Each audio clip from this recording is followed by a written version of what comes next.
Cerita dimulai ketika seorang siswa sekolah menengah atas yang bernama Moon Dong-won bermimpi menjadi seorang arsitek. Sayangnya ia justru menjadi korban kekerasan sekolah yang dilakukan oleh teman-temannya. Hari itu ia melaporkan perbuatan teman-temannya ke kantor polisi. Namun, rupanya orang tua dari teman-teman perundungnya mempunyai koneksi yang besar yang mampu membungkam perbuatan yang mereka lakukan. Keesokan harinya, lagi dan lagi, ia dirundung, disiksa dan dilecehkan karena dengan berani melaporkan perbuatan mereka ke kantor polisi tempo hari. 친구가 네가 경찰서 가서 그 지랄까지 들었는데 넌 또 여기 와 있고.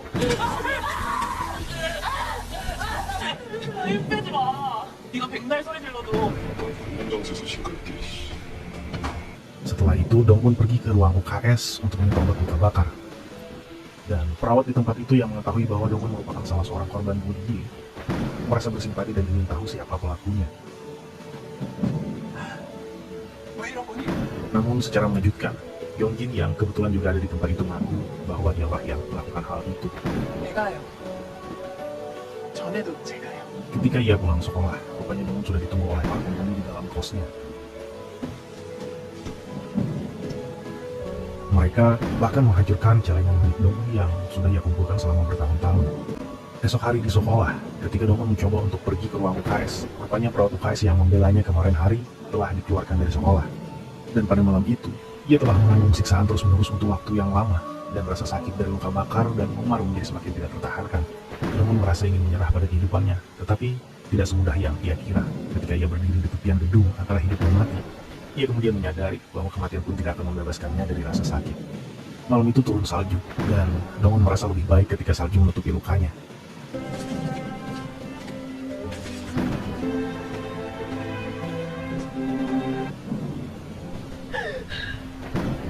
Keesokan harinya, Dong-won memutuskan untuk pindah sekolah.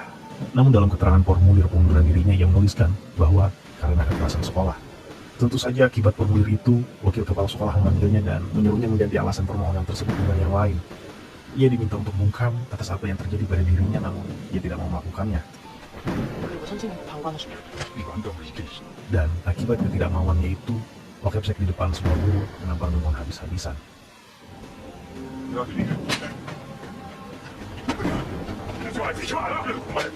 Namun mereka punya seribu cara. Wakepsek memanggil Ibu Dong-won dan menemukannya dengan Ibu Yongjin, lalu menyuapnya untuk melakukan pergantian formulir pengunduran diri Dong-won dengan alasan gagal menyesuaikan diri. Dong-won dibungkam, dan ia segera menyadari bahwa dunia hanya melayani orang-orang yang berpengaruh.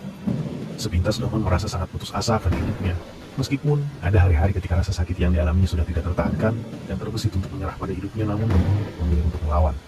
Ia kemudian berjanji pada para pembulinya bahwa suatu saat nanti ia akan menemui mereka lagi.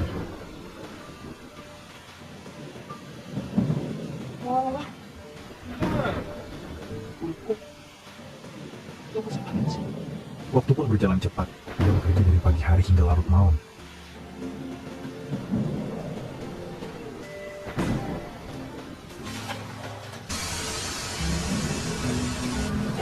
Ia bahkan mampu menyelesaikan ujiannya dan diterima di perguruan tinggi. Bukannya Moon Dong-won tidak pernah ingin melupakan masa lalunya, tetapi bekas luka di tubuhnya mengingatkannya bahwa tujuan hidupnya jauh lebih besar daripada emosi kecil manusia yang sering ingin dipuaskan oleh hatinya. Dan ia harus membuktikan pada dirinya sendiri bahwa satu-satu impiannya saat ini adalah menghancurkan orang-orang yang pernah berani mempermalukannya di masa lalu. Rencana awal dari pembalasan dendam pun dimulai. Dong-won yang sudah dewasa kini kembali ke kota masa kecilnya dulu. Di sana Dong-won mulai mencari informasi tentang latar belakang, kesukaan, hobi, termasuk hal-hal lain dari orang-orang yang pernah membulinya dulu. Di mana saat ini, Myung-ho yang dulunya pernah melecehkannya, sekarang menjadi seorang kurir narkoba sekaligus menjadi orang suruhan Jae-jung. Sarah kini menjadi seorang pelukis, namun di samping itu inspirasinya berasal dari narkoba yang dipakainya. Dan Hye-jung kini menjadi seorang pramugari dan sampai saat ini masih memendam rasa suka terhadap Jae-jung. Sementara Jae-jung yang masih dengan kebiasaan lamanya bermain dengan banyak wanita, saat ini menjadi seorang pebisnis kaya yang mewarisi toko dan lapangan golf dari orang tuanya. Dan Yeonjin, orang yang paling dibenci Dong-won, saat ini menjadi seorang penyiar berita cuaca dan akan menikahi seorang konglomerat. Dan mereka semua adalah komplotan yang pernah melakukan pembulian dan pelecehan terhadap Dong-won di masa lalu, yang mana dendamnya tersebutlah yang saat ini menguatkan dirinya untuk tetap terus bertahan. Suatu hari, hari yang dinantikan Yeonjin akhirnya tiba, di mana ia berhasil menikahi seorang pria konglomerat. Namun di perayaan itu, dari kejauhan Dong-won terus mengawasi orang-orang yang akan ia balas untuk mencari informasi lebih sambil memulai aksinya secara perlahan. Sepulang mengajar les privat, Dong-won merasakan pusing hingga terjatuh pingsan. Dan saat itu pula, ia segera dilarikan ke rumah sakit. Demi hari pun berlalu, dan mereka akhirnya tidak sengaja bertemu lagi di sebuah taman permainan Go. Dan di sana Yejo menceritakan kondisi yang dialami Dongun sekaligus membawakan obat untuknya. 그거는 반드시 비를 드셔야 돼요. 지워주시면. Ia kemudian mengajarkan Dongun bermain Go, sebuah permainan yang saat ini ingin sekali Dongun pelajari, karena permainan ini termasuk dalam rencananya untuk melakukan balas dendam. Hari demi hari, mereka terus bertemu di taman tersebut sambil bermain Go bersama. Namun Dongun mengatakan, hari itu adalah hari terakhirnya belajar Go bersama Yejo. 그동안 고마웠어요. 과외해줘서. 아니 어떻게 그동안의 시간들 주는데 어떻게 이렇게 안녕을 해요? Hingga waktu pun berlalu cepat. 2 tahun kemudian Dongun berhasil lolos ujian seleksi guru. Walaupun sedikit kontras dengan apa yang dicita-citakannya, setidaknya upaya yang dilakukan ini masih dalam rencananya untuk melakukan balas dendam. Suatu hari ia bertemu dengan seorang ibu tua yang bernama Hyonang, yang akan dijadikannya untuk mata-matai para pembulinya dulu sambil mengumpulkan informasi. Ibu ini sebenarnya juga mempunyai masalah keluarga, karena ia kerap sekali mengalami kekerasan dalam rumah tangga oleh suaminya. Dan kesepakatan kerja di antara keduanya pun terjalin, di mana Dongun meminta si ibu untuk mata-matai pembulinya dulu, sementara si ibu meminta Dongun untuk membunuh suaminya. Sebagai bonusnya dan rasa empatinya terhadap mereka, ia juga memberikan les gratis setiap minggu di sebuah kereta pada anak Hyonang. Hyonang pun mulai melakukan aksinya, dan beberapa informasi penting terus ia dapatkan. Dan dari sana Dongun jadi tahu bahwa Yeonjin mempunyai seorang putri dan sering datang ke klinik mata. Hal ini membuatnya teringat bahwa dulu Jaejo juga memiliki riwayat penyakit buta warna. Di hari berikutnya Yeonjin bermain Go bersama aki-aki di sebuah klub. Sebenarnya bukan sebuah kebetulan bahwa suami Yeonjin juga menyukai permainan Go. Dan karena itulah, ia juga berada di tempat itu sambil melirik ke arah Dongun yang terus-menerus mampu mengalahkan aki-aki dalam beberapa babak permainan. Dan hal ini merupakan bagian dari rencananya untuk bisa lebih dekat dengan suami Yeonjin, si pembulinya dulu. Rencananya pun berjalan lancar, karena ketika malam harinya Doyong masih teringat akan keahlian Dongun dalam bermain Go, yang membuatnya berhasrat untuk mengalahkan Dongun. Di lain hari, ketika naik sebuah kereta dengan niat untuk memberikan les mingguan pada anak Hyonam, ia tidak sengaja bertemu lagi dengan Yejong. Meskipun pertemuan itu terbilang singkat, di akhir pembicaraan mereka Yejong memberikan kartu namanya, berharap mereka bisa bertemu lagi suatu saat nanti. Malam harinya, seperti biasa Hyonam memberikan laporan terkait perkembangannya dalam memata-matai. Dan kali ini ia melaporkan bahwa ketua yayasan sekolah tempat anak Yeonjin bersekolah ternyata adalah seorang gay. Dengan bukti yang ia miliki, kini ia menemui ketua yayasan dan mengancamnya akan mengekspos apa yang terjadi jika ia tidak menjadikannya sebagai guru di kelas anak Yeonjin. 제가 원하는 건 세명초등학교 1학년이만 다닙니다. Dengan begitu, akhirnya ia diterima dan menjadi guru di kelasnya anak Yeonjin. Sementara itu di hari perayaan ulang tahun sekolah, SMA Songhan menunjuk Yeonjin sebagai alumni terbaik. Semua geng pembulinya dulu datang, begitu pula dengan Dongun yang memberikan tepuk tangan paling keras ketika penghargaan alumni terbaik itu diberikan. Ketika pertunjukan itu usai, Yeonjin langsung menampar Dongun seperti sebuah sambutan familiar yang pernah ia rasakan sebelumnya. Namun berbeda dengan dulu, kali ini Dongun tidak lagi gentar. Bahkan saat itu ia berterus terang bahwa ia masih ingat apa yang mereka lakukan dulu padanya, dan tentunya kehadirannya di sana bukanlah sebuah kebetulan. Sepulang dari sana, Dongun kemudian menemui Myung-oh yang kali ini bekerja sama secara diam-diam dengan dirinya. Di tempat itu, ia kemudian mengungkit permasalahan seorang siswa bernama Sohee yang dulunya dikabarkan meninggal karena bunuh di tempat tersebut. Lalu Dongun pun menjelaskan kebenarannya bahwa Sohee bukan melakukan bunuh, namun ia didorong oleh seseorang dari atas. Dan tentang siapa yang bunuh Sohee saat itu kemudian menjadi pertanyaan serius bagi Myung-oh. Namun saat itu Dongun tidak akan memberitahu siapa pelakunya sebelum Myung-oh mau bekerja sama dengannya. Lewat Myung-oh, Dongun memintanya untuk mencarikan sehelai rambut Jae-jun, di mana dengan rambut itu Dongun akan melakukan tes untuk mencocokkan apakah anak Yeonjin saat ini adalah hasil hubungan gelapnya dengan Jae-jun, bukan dengan suaminya. Dan dari Myung-oh ia juga mendapatkan informasi terkait perilaku narkoba Sara dan juga informasi terkait pria yang disukai Jae-jun saat ini. 이설아 약장부 주의적인 몸매는 남자신다. Lalu Dongun kemudian meminta Myung-oh untuk mengambil imbalan atas hasil kerjasama mereka di sebuah kamar mayat. 넌 이거 Hingga ketika Myung-oh sampai di kamar mayat yang disebutkan, betapa terkejutnya ia ketika mengetahui bahwa mayat yang ditujunya adalah mayat Yong-song, salah seorang korban perundungan sebelum Dongun dulu. Selepas dari sana, walaupun bukan uang yang ia temukan, Myung-oh merasa tersenyum karena dengan mayat Sohee yang ditemukan, ia bisa merasakan rekannya yang melakukan pembunuhan itu dengan jumlah uang lebih banyak lagi. Di suatu hari, Yeonjin mendapatkan telepon dari anaknya yang mengabarkan bahwa saat ini ia memiliki seorang wali kelas baru. Dan yang lebih mengejutkan lagi, anaknya menyebutkan bahwa Dongunlah wali kelas yang dimaksudkan.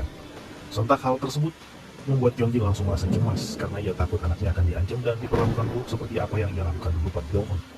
Hingga ketika jam belajar usai, Yeonjin pun langsung pergi ke sekolah menemui Dongun. Dan di sana Dong-un langsung memprovokasi dan menakut-nakuti Yeonjin bahwa perjalanannya sampai ke titik ini bukanlah sebuah kebetulan, melainkan semuanya karena rencananya untuk melakukan balas dendam. Sebuah kejadian pun semakin membuatnya takut ketika Yeonjin mendapat kabar bahwa wali kelasnya dulu yang terus membelanya kini telah meninggal.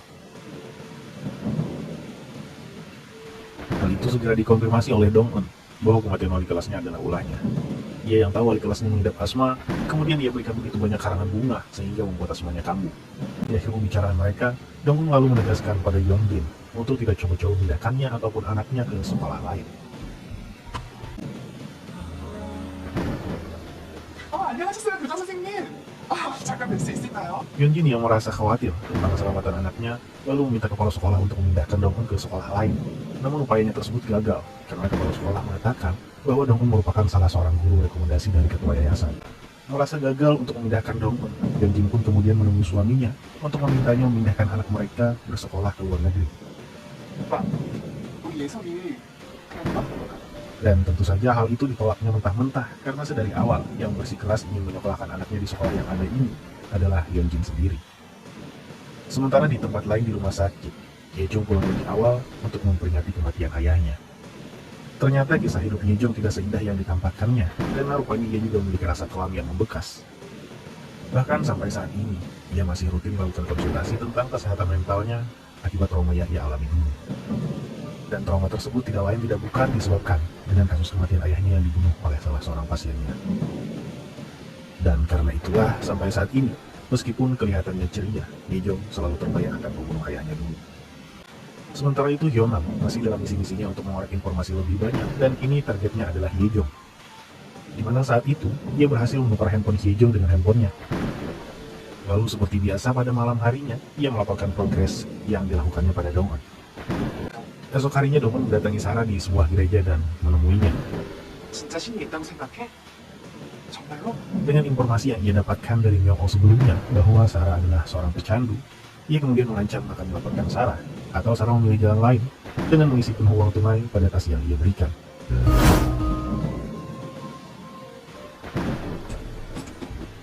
오른쪽에 Setelah itu ketika ia berada di Taman Go, tiba-tiba ia jadi teringat akan Yejong. Ia pun membuka handphonenya dan betapa tidak pedulinya ia selama ini pada Yejong karena telah bertahun-tahun chat Yejong tidak pernah ia balas. Dan kali ini ia memutuskan untuk memulai chat lebih dahulu. Di sisi lain, Yejong begitu gembira ketika menerima pesan dari Dong-un dan tanpa basa-basi ia langsung menghubungi Dong-un. Mereka akhirnya bertemu kembali dan mulai bertukar kisah terkait pekerjaan mereka selama ini. Dengan suasana ceria yang dibawa Yejong, hal itu membuat Dong-un merasakan kebahagiaan untuk kali pertamanya dalam hidup. 내가 행복하게 해줄게요. 왜 웃어요? 방금 행복했나 보죠? Namun Dong-un kemudian mengatakan bahwa saat ini ia tidak sedang membutuhkan seorang pangeran, melainkan Algujo yang mau bergabung dengannya dan tarian pedangnya. Jelas pertanyaan itu kemudian membuat Yejong kebingungan apa yang dimaksudkan oleh Dong-un barusan. Lalu Dong-un akhirnya menjelaskan semuanya, bahwa dulu ia adalah korban dari pembulian. Dan ia minta Yejong untuk berada di sampingnya untuk melakukan pembalasan. Pada awalnya Yejong minta Dong-un untuk move on dari masa lalunya itu. Namun, ketika Dong-un membuka seluruh bajunya dan memperlihatkan semua luka yang ada di sekujur tubuhnya, Yejong akhirnya paham dan mengerti, hingga akhirnya ia benar-benar bersedia untuk membunuh siapapun untuk melakukan pembalasan dendam untuk Dong-un. Di tempat lain, Yejong menerima sebuah paket kilat berisikan sebuah sikat gigi anak kecil. Dan hal ini membuat Yejong terpikir, mungkinkah Yesol adalah anaknya bersama Yeonjin. Lalu sebuah paket kilat datang lagi yang entah dikirim dari siapa, dan kali ini adalah hasil tes kecocokan DNA yang mengatakan 99% Yejong adalah ayah dari anak Yeonjin. Hingga di suatu hari ia mulai mendekati Yesol, dan suatu hal yang membuatnya semakin yakin bahwa Yesol adalah anaknya, yaitu ketika Yesol tidak bisa membedakan warna lampu merah dan juga hijau. Setelah mengkonfirmasi bahwa Yesol benar-benar anaknya, ia pun memanggil pengacaranya untuk berkonsultasi untuk mengambil hak asuh anak dari Doyun. Namun si pengacara mengatakan, peluang menang untuk hak asuh anak sangatlah kecil, kecuali Yeonjin memutuskan untuk bercerai dengan Doyun. Hingga di hari berikutnya, Yejong kemudian bertemu dengan Yeonjin dan memintanya untuk menceraikan suaminya, lalu menikah dengannya. Namun tentu saja semua ini tidaklah mudah seperti membalikan kedua tangan, apalagi suami Yeonjin saat ini lebih kaya ketimbang Yejong. Setelah mendapat informasi dari Dong-un bahwa yang membunuh Yeon So-hee adalah Yeonjin, tetapi ternyata dia tidak pernah meninggalkan negara itu atau mencapai tujuannya karena ia dipukul hingga tersungkur jatuh.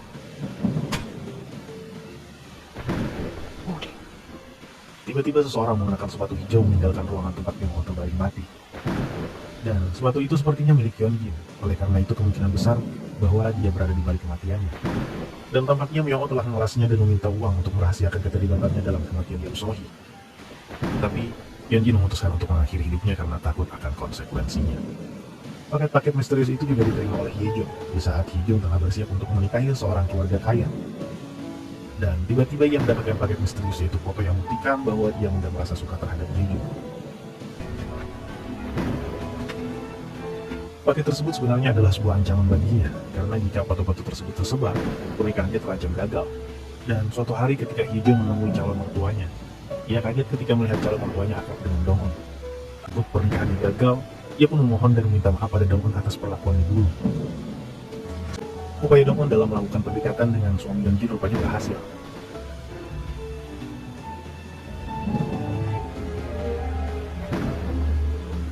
Karena di hari-hari berikutnya, suami Hyunjin menantangnya untuk bertarung dalam sebuah permainan Go.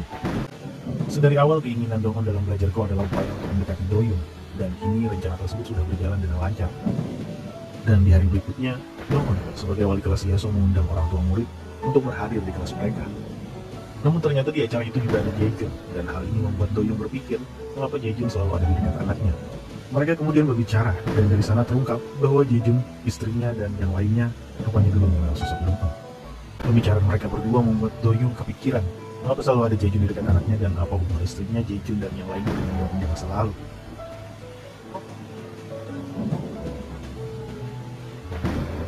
Hingga Do-young yang merasa curiga dengan cerita masa lalu istrinya dengan Dong-un akhirnya menemui Hye-jung dan menyuapnya dengan tas Hermes untuk menceritakan kisah masa lalu istrinya.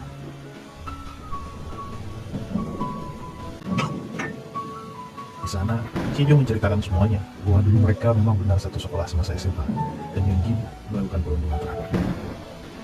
Sepulang dari sana, ia langsung menanyakan apa yang Hye-jung katakan barusan pada istrinya. 내 소리 딸님이 친구야. Namun Hyunjin mengalihkan pembicaraan sambil merayu Do-young. Esok harinya polisi memberitahu Jae-jun bahwa ada seseorang yang melaporkan hilangnya Myung-oh. Kabar hilangnya Myung-oh pun membuat mereka semua panik. Namun bukan panik lantaran kehilangan teman, namun mereka panik dengan hilangnya Myung-oh dan akan merembet ke kasus-kasus mereka yang lain. Mereka pun akhirnya saling tuduh-menuduh siapa di antara mereka yang melaporkannya. Hingga akhirnya Hye-jung mengakui bahwa ialah yang membuat laporan tersebut pada polisi. Dan di tempat lain, Hyunjin mendapatkan kabar dari teman ibunya, si kepala polisi yang mengatakan bahwa ia menemukan tempat tinggal Dong-un saat ini. Namun yang menariknya, tempat tinggal Dong-un selama ini tepat berada di depan rumahnya. Dan ketika rumah itu kosong, ia pun menyewa seseorang untuk membobol kamar kediaman Dong-un. Ketika ia masuk, betapa terkejutnya Hyunjin ketika melihat secukup foto memenuhi ruangan itu seolah Dong-un telah mempersiapkan semuanya secara matang. Sementara itu suaminya yang masih sangat penasaran kini pergi menemui Dong-un. Lalu di sana Dong-un mulai menceritakan bahwa semua ini adalah bagian dari rencananya, termasuk mendekatinya. Kembali ke kediaman Dong-un, dan setelah mengetahui semua yang dikatakannya, Do-young masuk ke tempat tersebut dan memergoki istrinya juga berada di tempat itu. Dan pandangan Do-young hanya terfokus pada foto-foto yang ada di dinding tersebut. Foto klise masa lalu tentang istrinya bersama kawanan pembulinya dulu.